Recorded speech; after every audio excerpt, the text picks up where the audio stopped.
It's the Unhappy Hour. Broadcasting to you from the Milky Way, the solar system, planet Earth, North America, the United States of America, California, Los Angeles, to be specific. Hello, everybody, and welcome to another episode of the Unhappy Hour. Yes, Indians, Cavs, and Browns fans here. Unhappy because we haven't celebrated a championship, at least in my lifetime. That's 35 years. We're going back to 1964. Man, wasn't America a totally different place? Wasn't this world a different place back in 1964? That's how long it's been since Clevelanders have had a championship to hang their hats on. 50 years, half of a century. Think about that. It's actually ridiculous. It's just like Mike Polk said. Now I'm gonna butcher it as I try to remember his quote. But it's something along the lines of, it is statistically more unlikely that you can be this consistently bad than it is for you to occasionally accidentally be good. Okay, I actually might have nailed that word for word. I'll have to check in post-production, but it is a happy time right now to be a Cleveland sports fan. Corey Kluber on the Cleveland Indians gave us another Cy Young win to go along with Cliff Lee and CC Sabathia as of late, and that's pretty good stuff. Missed the playoffs, but it's a young team. Terry Francona has it moving in the right direction. That's cool, but you know what? It's not baseball season, so we're not here to talk baseball today. Why it is cool is because the Cleveland Cavaliers got LeBron James to return home. We all know about that. Kyrie Irving, young superstar, came back. He re-signed with the Cavs. That's something we're used to losing. Manny Ramirez and Jim Thome and Albert Bell. We're used to losing our very great homegrown talent, the CC Sabathia. These people that make their careers in Cleveland, they leave. Well, kept Kyrie, got LeBron back, and attracted Kevin Love on top of it. It's a great time to be a Cavs fan. They start off really bad, and they recently ran off a string. I think it was 7 games in a row, and then 2 more losses now. But they're looking much more like a playoff team like we all expected them to be, so that's exciting. Of course, the Ohio State Buckeyes are in the national championship game. Finally, we can talk about the Baylor, we can talk about the TCU, but the fact is, the Buckeyes just smoked Wisconsin 59-0. It was an insane win. It's the first time in one of the Big Five schools, the Big Five championship conferences, that there's been a shutout. It was domination from the third-string quarterback, and the Buckeyes have earned the right to play Alabama in round 1 of the 2-round playoff that just begins this season for the first time ever in the NCAA. And the Cleveland Browns, yes, Brian Hoyer had us doing well. Our defense has been doing very well for the Browns, and we've been in the playoff hunt all year. We're sitting at 7-6, which is just a little over 500. Normally, you're a little more locked in on a playoff, at least a wild card berth at that point. But here we are. We're a few games out. And it's pretty much win everything from here on, and Johnny Manziel is taking the reins. So that's about to happen. It's a very exciting time to be a Cleveland sports fan. So maybe it's not the unhappy hour today. Maybe it is kind of the happy hour, and we're pleased to have Zak Baris joining us, as he has done over the past few years, and we're going to get to him in just a second. But real quick, if you haven't checked out our homepage, it's thenewamericanmedia.com, and on the right-hand side, it has the TNAM radio link. That's where you click play to listen live. Underneath that, it's our Facebook feed. Underneath that, it's our YouTube, our Twitter feed at American_media_. And please subscribe, youtube.com/thenewamericanmedia. So we're going to bring Zak Baris back into the program. He's been flying. He's been losing time. And now he's back. Zak, hello, sir. Welcome. Good to have you again. Thanks again, Brian. It's been a hectic week, to say the least. Tell me about it. What are you up to these days, being an NBA consultant instead of an NBA scout? What does a man like you do these days? Handles my everyday job and then takes some other stuff on the side. So basically, it's rough going lately. I went, after the Browns game last Sunday, I left for Charlotte on Monday, which was a whole disaster, but everything worked itself out. And then flew to New York Wednesday morning and, just got back from New York literally within the last hour. Wow. Well, welcome back, man. I know you were down in Charlotte. What do you make of that Cam Newton injury? That was just a crazy headline. Actually, that was right by the hotel. It was literally 2 minutes, and as I left the next morning, I saw exactly where the accident was. It was right on a bridge over the freeway. He's very lucky he's not dead. The car, he's lucky he wasn't badly injured. That car was in really bad shape. Yeah, and then you see pictures of him going out on a stretcher into an ambulance. Like, holy crap! I'm no Cam Newton fan, but I certainly don't wish him ill will by any not stretch. at all. I mean, I don't care who you're the quarterback of. I mean, I don't hate Cam Newton with a passion.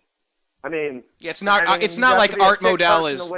If Art Modell was playing quarterback for the Ravens, okay, I could see how Cleveland fans would hate that. There we go. Yeah, but I have no reason to I have no reason to hate Cam Newton. Right, really all right. Don't. I mean, do I think what he did was everything 100% kosher down at Auburn? No, absolutely not. But I mean, I'm not going to sit there and hate on the guy. I mean, I like to watch him play. I'm not going to sit there and diss him. But getting back to it, I mean, I was a bad accident. He's very lucky. He's all right. I mean, I was right down there the day it happened. I did not see the accident, but I did get to see the aftermath of the accident, exactly where it happened. Yeah, very, very crazy. I mean, the week after, Costa Cara George is found dead of an apparent suicide for the Buckeyes, and they have to go out and play the Big Ten title game. Some things remind you that sports is just sports.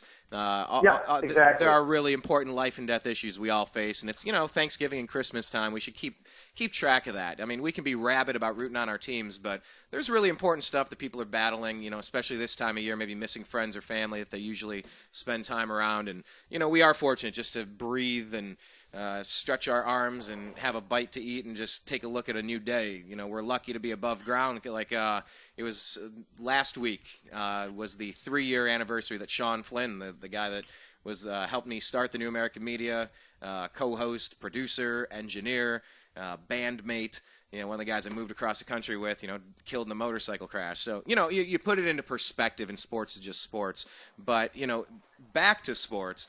It's a really exciting time. We have 3 topics we want to get through here. One is Ohio State, one is the Cavs, and the rest of the NBA. And the Warriors are looking pretty good. And then, of course, the Browns and Johnny Manziel. I'm going to split these up into 3 specific areas. I want to start with Ohio State. Third-string quarterback against all odds, an early season loss. What do you make of this team, what you've seen the entire season? It's been – I don't even know what to make of it. I mean, let's put it this way. I mean, after the Virginia Tech game and there was a horrible loss, I was like, okay, they're done. Their season's over. There's no – yeah, of course I still watch them every week, but I was just disappointed. And then all of a sudden, J.T. Barrett comes out there against Cincinnati, lights it up. Kent State, it's Kent State. But I was at that once game. they started playing in the Big Ten, he really just started lighting it up. And you're like, okay. And all these teams in front of him started losing again. So you're like, okay, they've got a chance. For a while, they weren't jumping anyone, even when other teams would lose. But everybody started losing a second game. And then the Buckeyes really started dominating. And when they literally pulverized Michigan State up in East Lansing, I think is when the country took notice again of the Buckeyes and said, okay, this team is a legitimate team. They're not just beating a bunch of crappy teams. This team can compete with anyone. And what they did to Wisconsin was one of the most dominant wins I've ever seen in my life. I mean, I was sitting there watching it on the first drive. Cardale Jones threw that touchdown pass to Devin Smith. I go, it's over. Ohio State's going to win this game. I didn't think they were going to win 59-0, but at that point, I let all my worries go about Cardale Jones. I said, they're going to be just fine. This guy can throw the football. They're going to be just fine. And he's most famously known with his tweet, but it's like Urban Meyer said, if this kid hasn't come a long way since 2 years ago, he wouldn't still be with the program. You got to remember, kids are kids and do and say dumb things, but that role of college coach, head coach, and I know at least in high school, I didn't hang out at his house for dinners or anything that close, but that head coach or your defensive position coach or whoever it is, they become like a father figure to you, like a member of your family, and it's their job to kind of groom you into a better human being. And you saw Cardale Jones start off with a thud, really putting his wrong foot forward and really stepping in as an amazing quarterback, the third of the Buckeyes altogether, and replacing J.T. Barrett, Zach. I mean, are you surprised J.T. Barrett wasn't invited for the Heisman at least because he played most of the regular season and replaced Braxton Miller? I was pretty surprised. I really was pretty surprised, to tell you the truth. I mean, but at the end, I mean, it is what it is. I mean, like I said, again, I'm surprised he wasn't. I thought he had a hell of a season, and I fully expect him to be there next year. So, I don't think it's the end of the world. Like I said, the kid's a freshman. He'll be the starter next year. He's clearly the better quarterback than Braxton Miller. I think that's proven.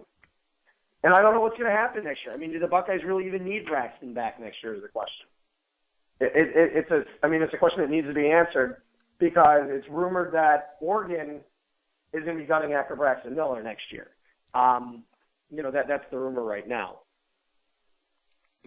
man? But it says something though about knowing a system, and I think to dip our feet in the waters of the Johnny Manziel talk before we actually get to that, we'll split that up separate. But I think that was the Browns' concern all along. You can have a ton of talent, but until you really know the system, it's like my friend said today about the Mark Twain quote: "First, you have to learn the rules to learn how to break the rules." So, I mean, do you think Braxton would even have a shot if he just jumped into a brand new, totally different system with different cadences and different players? Yeah, I think he fits perfectly well in the Oregon system. I really do. Really? There are certain. I think Braxton's a very good quarterback. Yeah, it's going to take him a little bit to learn, but like I said, I think you can pretty much put him anywhere. He's a hell of an athlete. He's going to succeed wherever he goes. It's interesting, though, because you have J.T. Barrett and Braxton Miller. Can either of them lose their job because of injury? Because, hey, Cardale Jones is playing lights out. I don't think Barrett's going to lose a job for injury. I mean, he was amazing. He really was. They've got Torrance Gibson coming in next year, who's another five-star recruit who could be even better than all three of these guys. Man. I mean, Urban Meyer's literally pumping out quarterbacks one by one over here. And like I said, let's see how Cardale Jones does against Alabama. If this team goes and wins the national title with Cardale Jones at quarterback, okay, then we've got a story on our hands. But if they go and get blown away, no, I'm serious though. I'm serious. If they go and they crush Bama, I'm not saying they're going to because I don't think they're going to crush Bama. But if for some reason they go and they beat the crap out of Alabama, like I said, we've got a story on our hands, and and then they go and beat Florida State or Oregon in the national title game. What to say? Cardale Jones doesn't deserve to be the starter next year. I mean, you got to find a way to get these guys in the field. And I can tell you, Braxton Miller, if for some reason Cardale Jones does look great over the next game or two, then Braxton Miller's obviously going to be the odd man out there. It's just what it is. Man, that is so strange, and it's probably very unlikely he would jump to the pros then. But this is a better situation. This is like a Steve Young, Joe Montana situation in college football on that level. This isn't the Tim Couch, Kelly Holcomb, where both quarterbacks kind of suck. The Browns version of a quarterback competition where both of them suck and one of them just sucks less than the other one. Flashes of brilliance, flashes of really good plays though. Yeah. Flashes and incredibly inconsistent. In the inability to refrain from choking. What do you think about the matchup against Nick Saban? This is Urban Meyer and Nick Saban. I think this is Urban Meyer's chance to shine and go and sit there and say, listen, we can compete with an SEC football team. He's got to be amped about that. He's got to be really excited. And nobody knows how to do it better than Urban Meyer. Nobody. Nope. No one. You're very correct on that one. I mean, I think the Buckeyes are going to be in for a handful. But, if that defense plays like they did against Wisconsin, they're going to be just fine. They executed that game better than any game I've ever seen them under Urban Meyer, and that's saying something. And they came in Wisconsin with a Heisman candidate running back in one of the most powerful ground games. They didn't get anything going offensively the entire game. It was. I would have never guessed that was going to happen. I would have never guessed. I thought it was going to be a very hard-fought game, and I thought that Wisconsin was going to put a bunch of points on the board. I mean... Oh, I did too. I was not, like I said, I was not expecting Ohio State to come out there and put up 59 points, let alone put a... I was less surprised by the 59 points than it was by them giving up 0. Wait, you were less surprised about... Hold on. I think you said that... I was less surprised about them putting up 59 points than I was them giving up 0. Yeah.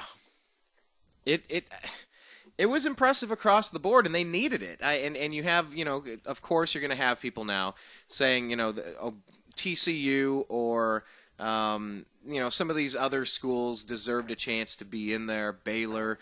Some people are calling for a 6 or 8 team playoff. First off, before we get to the expanded playoffs, what do you think about Ohio State jumping TCU and Baylor? I'll give it to you right now because I just had this argument all week. So the other night I went out to dinner with my sister and her boyfriend. They're both Michigan graduates. No, I'm sorry. So obviously there's going to be some, disagreement. And he says to me, I go, well, I said, Ohio State, you can't tell me, that viewership didn't have something to do with it. And he goes, well, TCU and Baylor would beat them. And I go, not guaranteed. I go, I don't think so. I really don't. I think Ohio State could beat both of them, especially with the way they played the other night. They'd beat them both. They could beat any team in the nation the way they played against Wisconsin. We went over it, and I said, here are the teams in college football. I mean, I mean, I went over it. I said the Lakers or the NBA's team, the Yankees or baseball's team. And, Ohio State is essentially the Yankees of college football. They are the Yankees of college football. They get more viewership than any other team in the country. And he's going to me, he's like, well, it's Alabama and Notre Dame. I go, Alabama before Nick Saban hadn't been relevant for over 20 years. For over 20 years. And the day he leaves and the program goes back to what it is, they'll still be irrelevant. They'll be back in, semi-relevancy. They'll be back semi-irrelevant. Ohio State is always a relevant program. Always. They have the largest alumni base in the country. And this is what I was trying to explain to him. And obviously the Michigan mentality, and they were just trying to fight it and fight it and fight it. And, he's bitching. He goes, well, Ohio State hasn't won a national championship in 1978. They won in 2002, and they've been to multiple ones since. Still fought with me on the subject. But this is where I'm going at. You don't have to be an Ohio State homer to think they're, don't forget, a lot of people hate Ohio State. A lot of people hate the Yankees, too. That's what makes them the Yankees of the college football world. People just love to watch Ohio State because they love to root against them. They love to root for them. It's a whole mix. Well, USA Today had this article here. It says Ohio State finishes number 1 in the first ever fan index. College Football Fan Index, presented by Degree, no, they're not a sponsor yet, is a cumulative data-based ranking of America's most engaged fan bases as determined by social media activity and online polling. These are the final results for the 2014 season. Number 1, 1,097,295 social mentions and 5,578 voting points, the Ohio State Buckeyes. The regular season ended on an insanely high note, with Urban Meyer's wife Shelley shedding tears after finding out Ohio State had earned the last college football playoff spot. For the Buckeyes and their fans, though, it was, at times, a trying year. Quarterbacks Braxton Miller and J.T. Barrett both got hurt. OSU also endured the tragic death of football walk-on Costa Cara George, who defensive tackle Michael Bennett honored by wearing his number during the Big Ten title game. Still, their fans kept the faith and now get to watch the Buckeyes play for a championship. And now this is over Alabama at number 2, Tennessee at number 3, Oregon at number 4, Texas A&M at number 5, USC at number 6, Nebraska number 7, Florida State at 8, Notre Dame at 9, Georgia 10, etc.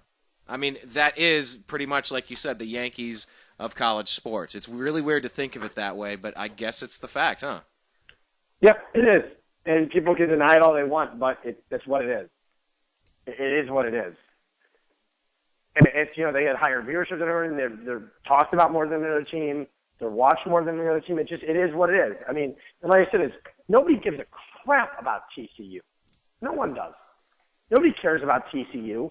No, I don't think so. Outside of their local fans, yeah. I mean, TCU couldn't even sell out their final home game this year when they beat Iowa State. It wasn't even a sellout. When you're the number 3 team in the country, sell out your game. Yeah, that's rough. That doesn't speak very well. And though it's interesting because now people are talking about expanding the playoffs to make sure TCU and Baylor and I don't know who else would be in there. If you had to pick 4 more teams, who else would be in there, Zach?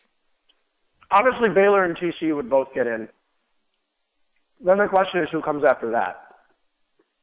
I don't think I'd put anyone from the Big Ten in there. No Michigan State, no Wisconsin after this.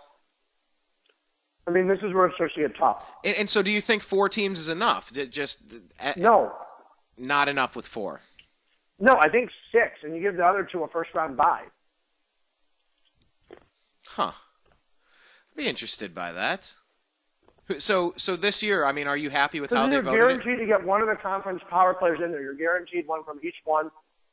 I mean, this year, do I think 8 teams deserve to be in? No, but I think 6 did. That national championship used to be so tough. It was like if you have 1 loss, it's pretty much over. Occasionally you'll see a team slip in there with a loss. But, once you don't go undefeated, you kind of lose your chance to make that case. And I like 4, but yeah, I think 6 or 8 could be even better. I really do. I think it could. What do you? So the chances against Alabama then? Do you think the Buckeyes have a great chance, a coin flip chance, or do you think we're in trouble against the Crimson Tide? I think they have a good chance. I really do. I'm not saying they're going to beat them, but I think they have a good chance. It all depends on the play of Cardale Jones. It really does. And you kind of wonder, a young player having extra time to get prepared for one more game, if that's going to help him or hurt him because he was in a rhythm, in the flow. And that's always the question. I think he'll be fine. Yeah. I don't think that'll hurt him, at least. I think he gets some more reps with the first team. And I think it'll give him a chance to go do it. I mean, he's got a big arm. Ohio State's got some fast receivers, but Alabama, the one thing that worries me on Alabama is Amari Cooper. Right. How do you stop Amari Cooper? It's not an easy task. Very few people have done that all year. It's not like you can just put Joe Hayden on him. In the NFL, it's a little bit different that way. Yeah. Now, what about Florida State and Oregon? How do you see that one shaking out? Florida State, for being undefeated, man, they really haven't impressed many people at all. They haven't even impressed me. But the thing is, they still won every game. They remind me a lot of the 2012 Buckeyes that were basically just teetering, in that undefeated column. And when they broke, they just broke big time. The Right. floodgates opened and they got killed. Like I said, they barely beat Michigan, and then they went and got clobbered by Michigan State in the Big Ten title game, and they got beat by Clemson too in the Orange Bowl. That's what I could see happening to Florida State. I'm not saying it's going to, but I could see that happening at FSU. Right. And I mean, the thing is, though, Oregon's offense doesn't tend to play well outside, in bowl games. They never really have. I was at that game at the Rose Bowl. Look what Ohio State did to them. This is the same exact, very, very similar team that they had when Ohio State beat them in the Rose Bowl. Yeah, I was at that game. That was Jim Tressel, and it was, Terrell Pryor at quarterback. It was a heck of a game. Exactly. Back and forth, and the good guys won. So I guess what's your prediction for the title game? Who do you think's going to emerge if we had to hold your feet to the fire? I'm just going to say Ohio State and Oregon because that's what I want. I'd actually like Ohio State, Florida State. That's what I really want to see, but so I'll go with that. So the one even though let's not do the one you want to see, the one you think it will be. You think it'll be Buckeyes, Oregon? It'll probably be Bama and Oregon. Oh, you think so? Mm-hmm. I don't know why. I just have that feeling. Bama and Oregon. Bama. Really? Yeah. All right. Fine. I'll go with Ohio State then. No. You're on record. You're on record. You can't have me swaying the jury. I'm supposed to be an impartial. Yeah, bullshit. I'm not an impartial guy. I never have been. That's why I do radio shows. All right. Well, after you watch a complete dismantling 55-0, you know that this team has the capability to win 2 games convincingly and win a title. You know that we have that potential. And at this time of year, you just got to put your name in the hat. Just put your ping pong ball into the lottery, and somebody's going to win. And if we play like we did last week, there's no way we can lose. It was just that dominant of a performance. So, we'll obviously just have to see how that plays out. I want to hit reset real quick, and I want to move over to the Cavs. Obviously started off real slow. Man, on a bit of a run recently, and we're seeing some other storylines starting to develop across the NBA, as well as wondering if the Cavs are going to be shopping any players. Is Ray Allen coming here? Is he going to the Golden State Warriors? Will Dion be traded? Is LeBron in decline, or is he just holding back, getting ready to unload? We'll talk about all that on the other side. My name's Brian Engelman. You're listening to the Unhappy Hour here on the TNAM Radio Network at thenewamericanmedia.com. The hour on thenewamericanmedia.com. Hey, that was cool. I said that twice, and I'm going to say it for a third time. How about that? It's the Unhappy Hour.